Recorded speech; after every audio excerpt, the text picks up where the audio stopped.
My name is Armen Avanesi.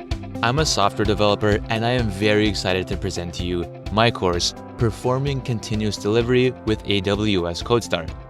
CodeStar is an amazing tool that helps you quickly build robust, scalable applications with ease.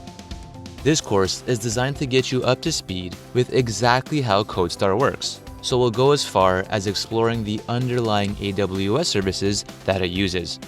Some of the major topics that we will cover include creating an application backed by a CI/CD toolchain, monitoring a CodeStar project, integrating third-party issue tracking tools, and managing a project's team.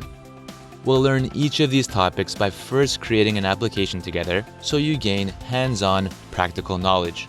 By the end of this course, you'll be able to confidently launch applications in a matter of minutes.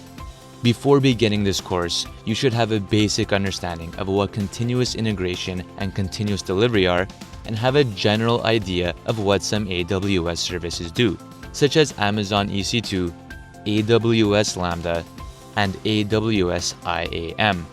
From here, you'll have a great foundation for taking on the other courses that are in this course's path. I hope you'll join me on this journey to learn all about AWS CodeStar in this course at Pluralsight.